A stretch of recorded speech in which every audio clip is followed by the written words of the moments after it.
रविंद्र, बात है। मैं चाहूंगा आप भी है। रुके मेरे साथ, रवि त्रिपाठी भी मेरे साथ रुके, क्योंकि मेरे साथ इस वक्त काकोली घोष जी जुड़ गई हैं। टीएमसी की सांसद हैं, काकोली जी खुद वहां पर मौजूद थी। सबसे पहले उन्होंने देखा था, वो बाहर भी आई थी, उन्होंने पूरे देश को बताया कि हुआ क्या था। काकोली जी बताइए, आपका आंखों देखा।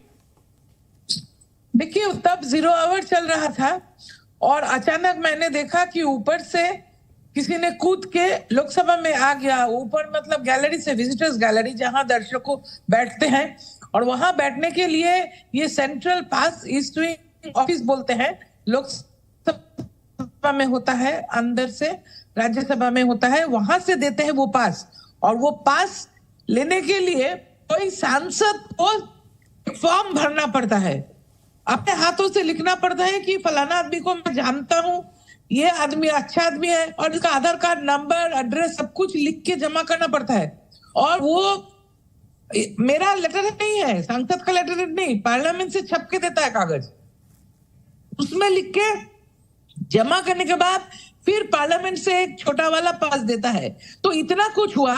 जो भारतीय जनता पार्टी के सांसद ने ऐसा किसी को अंदर घुसा दिया, उनको तो बहिष्कार करना चाहिए। क्योंकि ये देखिए, अभी लोकसभा में हम महफूज नहीं है, लोकसभा में 7 बार पुलिस आया। तो आप सोचिए कि यहाँ हम लोग बैठे हुए हैं और कहते हैं कि इतना बड़ा बिल्डिंग बना है, 5 स्टार होटल थोड़ी है, यहाँ देश का कानून बनता है, यहाँ सब सांसद लोग बैठते हैं, और इसका अगर हालत ऐसा होगा तो देश का सुरक्षा का हालत ऐसा है, ये हम सोच सकते हैं। काकोली जी, सिर्फ एक सवाल और। कल्याण बनर्जी जो आप ही की पार्टी के सांसद हैं, उनका कहना है कि बीजेपी के जो एमपी हैं सिमा साहब, उनके ऊपर कार्रवाई होनी चाहिए। आप क्या कहेंगे? आप उनकी मांग का समर्थन करेंगे? बिल्कुल करेंगे, क्योंकि आप देखिए, हमारा जो महुआ मोइत्र सांसद थी, कुछ कार्रवाई उसने किया था जो शायद हमारा पार्लियामेंट के मुताबिक ये गैर कानूनी था, और उसको एक्सपेल कर दिया। और यहाँ क्या देखिए कि 2 लोग ऊपर से कूदकर गैलरी, विजिटर्स गैलरी से कूदकर लोकसभा में, कार्रवाई चलते हुए, जब खाली लोकसभा तब नहीं, भर्ती संसद बैठे हैं, उसके बीच में कूदकर आके टेबल के ऊपर जम करते करते जा रहे थे इधर उधर। जो टेबल है जहां हम बैठते हैं उसके ऊपर से जम करके स्पीकर साहब के टेबल की तरह। और मैं तो शाबाशी देती हूँ 3-4 सांसदों को जो जाके उन्हें पकड़ लिया। फिर उन्होंने कुछ निकाला हाथ से, और उसमें से कुछ बम होगा, स्मोक बम क्या है पता नहीं, पूरा हाउस अंदर में पूरा धुआं हो गया। उसमें कुछ जहरीला गैस भी हो सकता है, उसमें कोई बायोकेमिकल वारफेयर भी हो सकता है, फोरेंसिक टेस्ट करना पड़ेगा। लेकिन इसको लेके वो अंदर गया कैसे, ये प्रश्न उठता है। तो ये सांसद, अगर ये लोग को अंदर घुसाया तो सांसद का मेंबरशिप भी जाना चाहिए, एक्सपेल होना चाहिए। ठीक है, शुक्रिया काकोली जी। सीधे अपने पैनल के पास चलता हूं। प्रोफेसर संगीत रागी जी, मांग आपने सुन ली, सांसद को निष्कासित किया जाए, क्योंकि ये भी एक तरह से देश विरोधी कार्रवाई है। संगीत रागी जी क्या कहेंगे? फिर मैं अपने एक्सपर्ट्स के पास जाऊंगा। दीपक जी, देखिए, बहुत महत्वपूर्ण बात है कि आज 13 दिसंबर को ही क्यों चुना। क्या कौन सा गिरोह है जो 13 दिसंबर के साथ खड़ा हुआ था?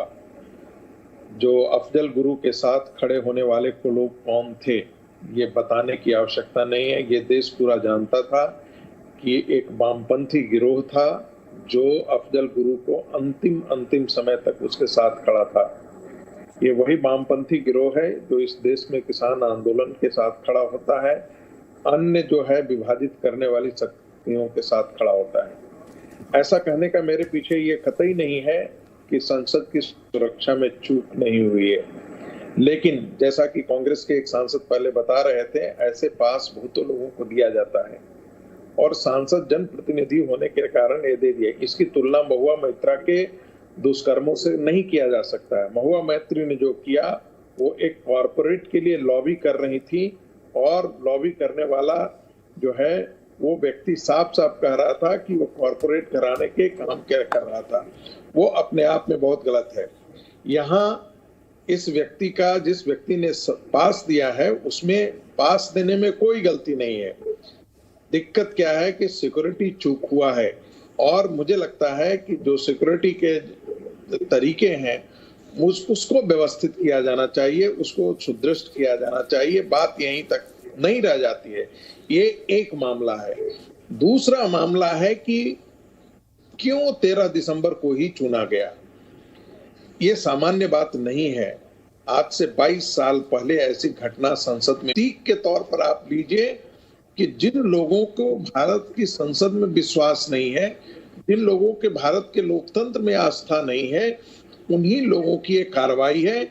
और जो हमेशा इस तरह से सड़कों पर आते रहे हैं, ऐसे तख्तों का मुझे जानकारी में आई है कि हरियाणा की जिस लड़की को पकड़ा गया है, उसका कहीं ना कहीं ताल्लुक जो है वो वामपंथी गिरोह से है।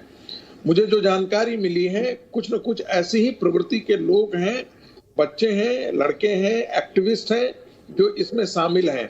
अब कौन उसको उकसाया, हमको पता है कि कौन से लाए, और अफजल गुरु के वकालत करने वाले कौन लोग थे, उनका केस कौन लड़ा, ये बताने की आवश्यकता नहीं है। तो क्या मुझे दिलचस्पी आ गया है, इन बच्चों को बचाने के लिए कौन आता है? मैं तो मानता हूं कि ये ऐसा जघन्य कार्रवाई है जिनमें जो पकड़े गए हैं उनके खिलाफ कठिन से कठिन सजा दी जानी चाहिए। मैं फिर कह रहा हूं, दोहरा रहा हूं, कठिन से कठिन सजाए, इतनी कड़ी सजा दी जानी चाहिए कि कोई संसद के मंदिर में, लोकतंत्र के मंदिर में इस ढंग की घटना करने से पहले 100 बार। ठीक है, मैं सीधे राव साहब के